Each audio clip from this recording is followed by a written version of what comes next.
Sixth Patriarch Huineng once said that the truly wise person isn't the one who recites scriptures every day, but the one who embodies these three realms. Long ago, in a dining hall, hundreds of monks were chanting scriptures for the deceased. At that time, the fifth Patriarch Hongren simply observed silently, his eyebrows slightly furrowed. Then, an uneducated woodcutter happened to pass by and, hearing the chanting, spontaneously uttered profound words that astonished Hongren. After secretly investigating, he realized this was a person of extraordinary wisdom. After his passing, the Buddhist tradition passed down an important secret about the path of cultivation that continues to inspire people today. At Nan Hua Temple, when the morning light streamed through the window blinds of the meditation hall, it radiated a solemn yet warm atmosphere. Sixth Patriarch Huineng sat on the Dharma seat, quietly looking down at the hundreds of monastics and laypeople who came to seek the Dharma. Since receiving the robe and bowl of the fifth Patriarch Hongren, Huineng understood that the path of cultivation wasn't about outward appearances. He often remembered the days he chopped firewood on Mount Wangmei, even though he was illiterate. He attained great enlightenment with just one sentence: respond without dwelling anywhere. And the mind arises. A young monk respectfully asked, "Teacher, I recite scriptures and chant the Buddha's name every day. But why do I still feel that the path to enlightenment is so far away?" Sixth Patriarch Huineng looked at the monk with compassionate and profound eyes. "Do you know what the scriptures are?" The monk replied, "The scriptures record the teachings of the Buddha. They are our guiding light on the path of cultivation." Huineng smiled. "The scriptures are like a finger pointing at the moon. But you cling to the finger and forget the moon. Reciting scriptures every day is not as good as directly recognizing your own mind. Even if you have a belly full of scriptures and treatises, it's not as good as the moment you thoroughly understand the true aim." These words caused a stir in the meditation hall. Many monks who had practiced for years looked at each other, as if these words touched upon a deep-seated doubt in their hearts.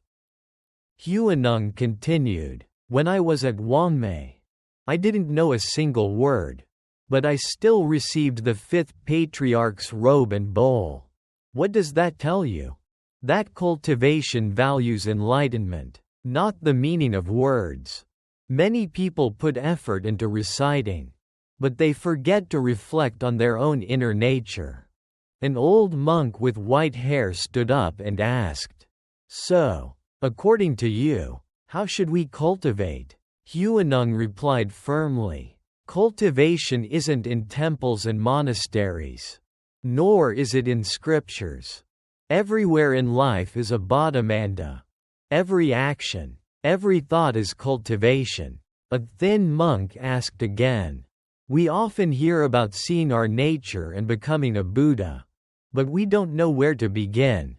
The sixth Patriarch looked directly at him. "You recite scriptures and prostrate to the Buddha every day. But have you ever asked yourself why you do it? If you're just doing it out of habit, even if you recite the entire Tripitaka, it's just wind passing through your ears." The meditation hall fell silent. Everyone immersed in contemplation. Huineng continued, "The core of cultivation is to understand your own nature, which is originally pure. There's no need to seek outside. Many people travel everywhere seeking the Buddha Dharma, but they don't realize that the Buddha Dharma is already within their own minds. Like someone holding a wish-fulfilling jewel in their hand and still searching for treasures everywhere. Isn't that ridiculous?" This example awakened everyone. Yes, Many of them had been seeking the path to liberation in scriptures, but had forgotten to illuminate their own minds. Huineng looked at his disciples and slowly said, "People often think that reciting scriptures and prostrating every day is cultivation. But in reality, true cultivation is expressed in daily life. Carrying firewood, hauling water, everything contains Zen. Every gesture, every word doesn't deviate from the Buddha Dharma." A young layperson raised their hand and asked, "Then what's the meaning of reciting scriptures and chanting the Buddha's name?" Huineng replied, "Reciting scriptures has the merit of reciting scriptures. But you mustn't cling to the form. Reciting scriptures is to understand the Dharma. Chanting the Buddha's name is to pacify the mind. If, when reciting scriptures, you can thoroughly understand the truth in the scriptures, and when chanting the Buddha's name, you can clearly see your own mind as Amitabha, that is true cultivation." At this moment, Huineng's eyes became profound. "I often see many people reciting scriptures. Their voice is clear and distinct. But when they put down the scriptures, they're still confused about their own minds. How can they attain Buddhahood with such cultivation?" A monk in the meditation hall asked, "Then what should we do?" Huineng replied, "Cultivation values sincerity, not outward appearances. Some people may seem very diligent, but their minds are full of delusion. Others may seem lazy, but they are always mindful of their own minds. The truth is self-evident." At this time, a middle-aged monk stood up and said, "I've been cultivating in the monastery for many years, never interrupting the morning and evening classes. But I feel that I'm drifting further and further away from the path. I don't know what the problem is." The sixth patriarch looked at him with compassionate eyes and said, "Do you know why a butterfly can break out of its chrysalis?" The monk was stunned and asked the great master to enlighten him. The sixth patriarch replied, "If the butterfly clings to the protection of the chrysalis, it will never be able to spread its wings and fly high. Likewise, if a practitioner clings to outward forms, they will never gradually become a Buddha." The sixth patriarch's words were like thunder in a clear sky, making the atmosphere in the meditation hall even more subdued. Everyone was immersed in deep contemplation about the teacher's words. Huineng continued, "Many people see cultivation as something overly complex. But in reality, cultivation values simplicity and directness. There's no need to force or seek anything. Just be mindful at all times, and everything will be deeply engraved in your heart." An old nun asked, "Teacher, how can we maintain this mindfulness?" Huineng replied, "Mindfulness isn't something you can force. It's a natural manifestation, like the sunlight shining on the entire earth without intentionally doing anything." When you truly understand the meaning of cultivation, mindfulness will naturally appear. At that moment, someone asked, "Then are the cultivation methods recorded in the scriptures important?" The sixth patriarch shook his head. "It's not like that. The scriptures are like a lamp illuminating the path, which can point out the direction. But you shouldn't cling to the lamp and forget the path. Practitioners should transmit mind with mind, respond to mind with mind." Time passed, and the atmosphere in the meditation hall became more and more still. Each teaching of the sixth patriarch seemed to break down the layers of attachment in the hearts of the assembly. The sixth patriarch said, "Cultivation is like planting a tree. It's not enough to just sow the seeds. You have to water and fertilize it every day. And even more so, let it grow naturally. Forcing it is not good, nor is abandoning it. An old monk asked, "Then how do we grasp this balance?" Huineng replied, "If the mind doesn't dwell anywhere, it will naturally be clear. Not dwelling means not clinging to any state, not clinging to cultivation, not clinging to enlightenment, not clinging to gain or loss." These words caused everyone to sink into deep thought.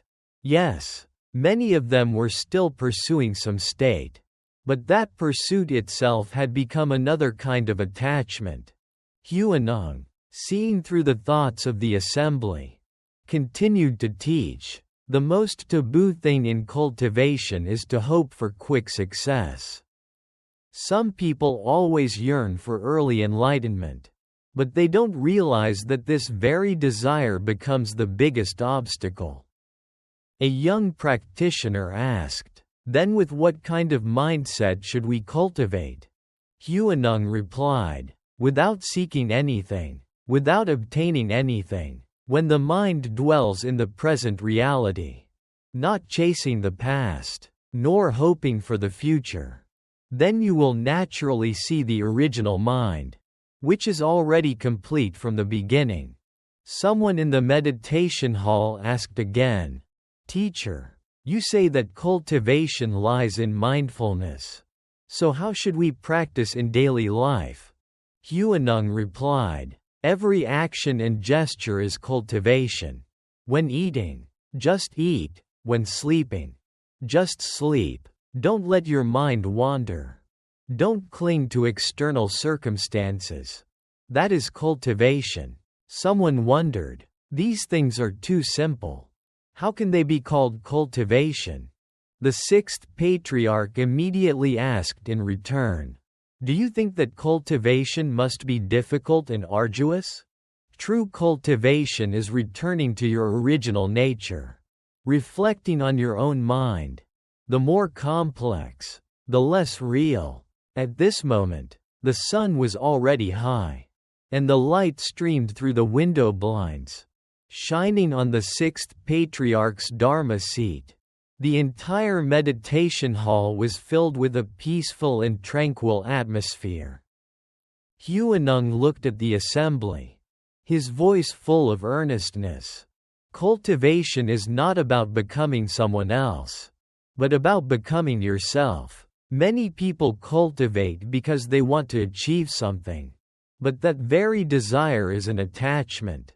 An old monk asked again, "Teacher, we often hear that we must let go of attachments. But how can we let go in the end?" Huineng replied, "Letting go is not forcing. When you truly understand the principle of the emptiness of all phenomena, attachment will naturally fall away. Just like a hand that's been clenched tightly. When you realize there's nothing worth holding on to, it will naturally relax." Someone continued to ask, "Then what should we pay attention to when putting effort into practice?" Huineng replied, "Don't focus too much on putting in effort, but learn to relax. Many people practice too hard, which makes their ego even bigger. True cultivation is practicing in relaxation, seeing your own mind clearly in naturalness." Just then, a light breeze blew into the meditation hall, carrying the faint scent of flowers from afar. The sixth patriarch pointed to the scene before him and said, "Look, the wind blows and the fragrance of flowers naturally spreads.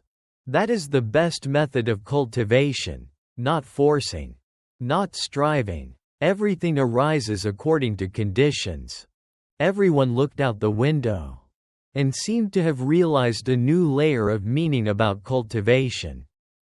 The sixth patriarch continued to teach, "The biggest obstacle for a cultivator is the discriminating mind, good and bad, gain and loss, right and wrong. All of these are concepts that we ourselves impose. If you can eliminate discrimination, then that is enlightenment. Only after enlightenment does cultivation truly begin. This is called post-enlightenment cultivation. Someone wondered, if we're already enlightened, what is there left to cultivate? Huineng replied, from the moment the sun rises until noon, there's still a long way to go. When you truly become enlightened, you will definitely know what you need to cultivate. It's not cultivating the original mind, because the original mind is already pure, already complete. There's no need to train or practice anything further. What we need to resolve is the problem of the realm of thought. Because in life we have delusions, so we live in a chaotic way. And that's why we're sad, worried, and depressed. When we realize our own self-nature, these delusions will be resolved. This is like when we understand the true nature of the world. Like our eyes being opened and seeing clearly what we need to cultivate. The prerequisite for enlightenment is to eliminate all doubts.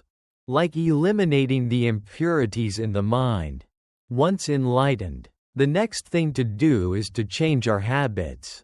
That is, to cut off greed, hatred, and delusion. After having engraved it in our mind and practiced, our lives are still built on the self. But at this time we know that the self is fake. So we re-establish a new value system. A perspective of life that takes selflessness as the center. But even after we break our attachment to the ego, the habits of previous lives still exist. And their influence is still there.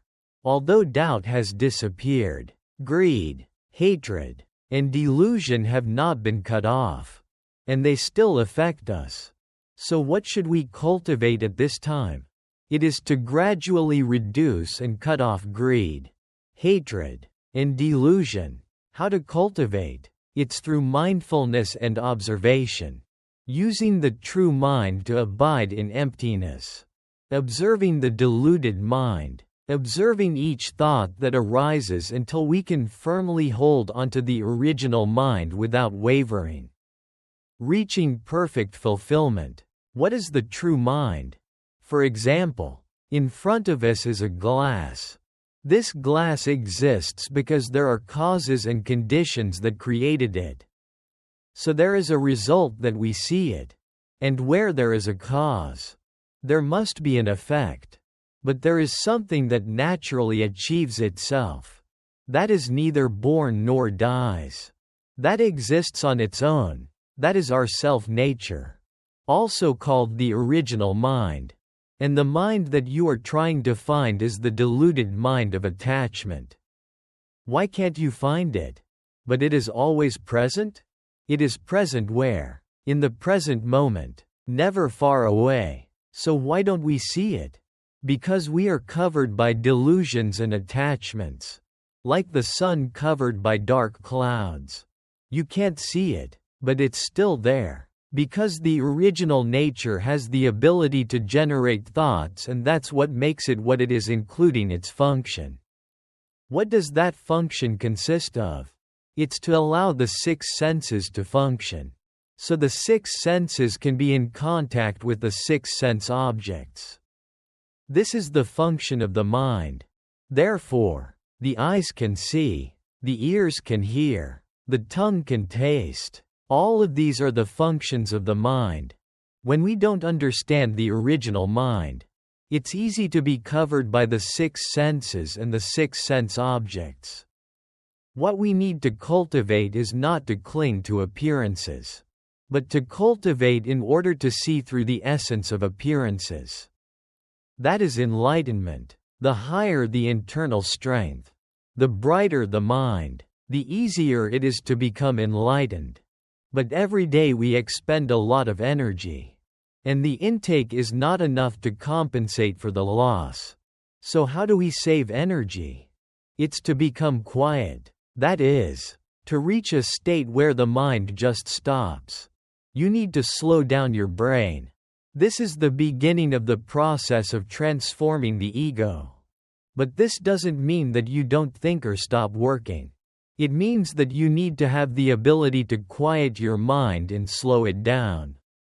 When the mind slows down, the mechanism of energy consumption will also be reduced, thereby saving energy. This is also the reason why meditation is needed.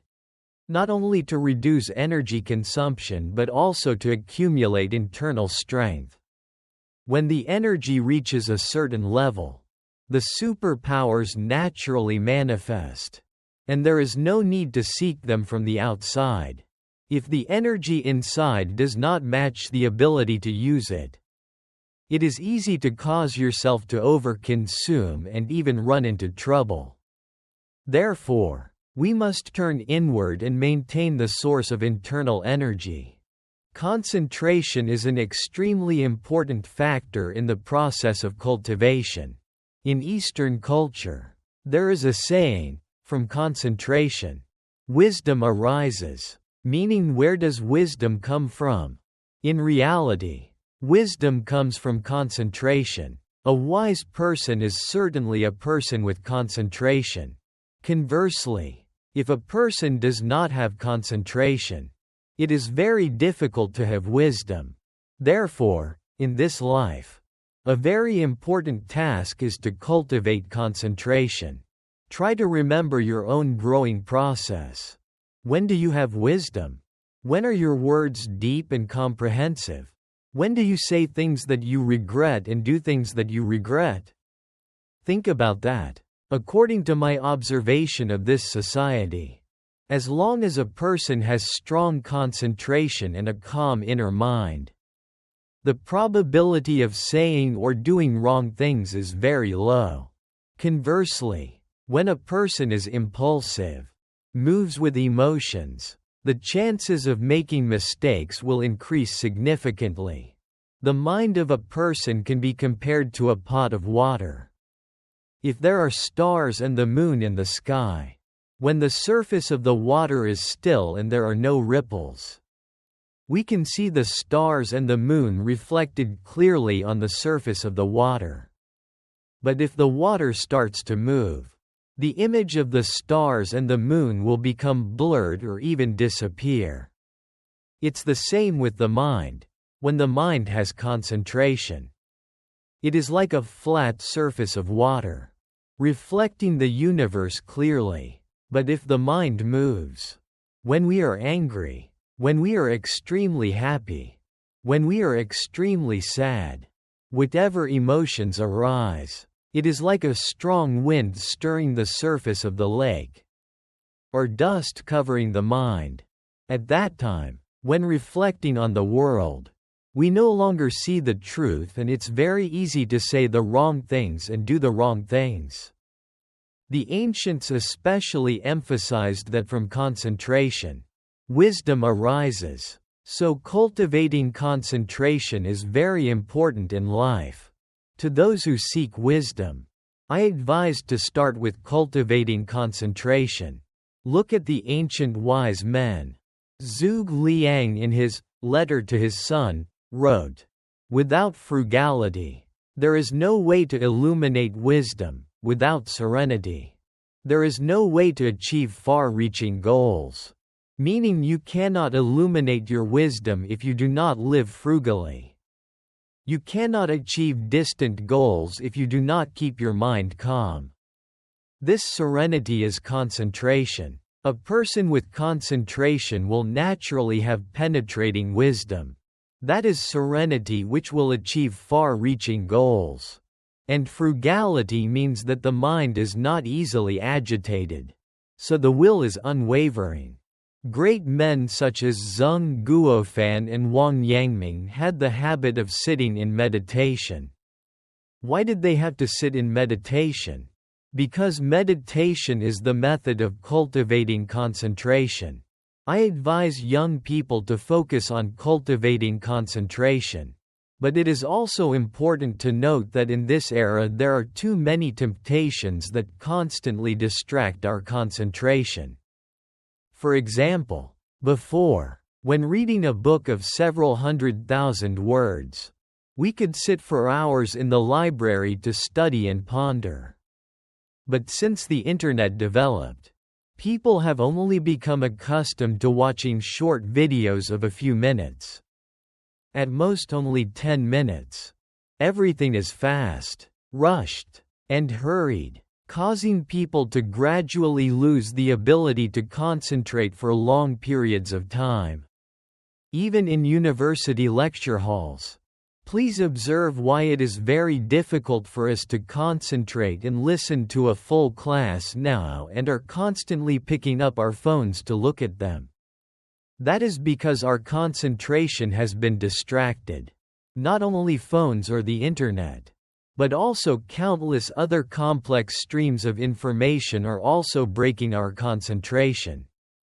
When a person loses concentration, they become impatient, easily angered, easily conflicted, and easily controlled by external circumstances. This is something to think about. If you want to achieve success in life and want to achieve good development, pay special attention to cultivating concentration. But don't forget that before concentration there is another important word, which is discipline. The Buddhist Dharma has a saying, discipline, concentration, wisdom. If you can't have self-discipline, want to participate in everything, want to watch everything, then concentration will be quickly dissipated. So discipline, concentration, and wisdom are the laws of cultivation. Discipline means knowing what should be done and what should not be done. Not learning about non-ritual objects seeing, non-ritual objects speech, non-ritual objects hearing, and non-ritual objects moving, meaning things that are not in accordance with the truth should not be seen, not be said, not be heard, and not be done. This helps us to stay away from things that disrupt concentration. When concentration is not strong enough, it is best not to let yourself be drawn into those things. Discipline is to proactively eliminate factors that cause distractions. When this is done, concentration can be achieved. When there is concentration, then, the power of the clouds covers the eyes. Only because the body is in the highest layer, you will not be afraid of the clouds covering your eyes because you are standing on the highest level. When concentration is firm, external disturbances cannot shake the mind. At that time, wisdom will naturally manifest. I believe that at that time, everyone will be able to make clear perceptions and correct decisions and achieve great things in this life.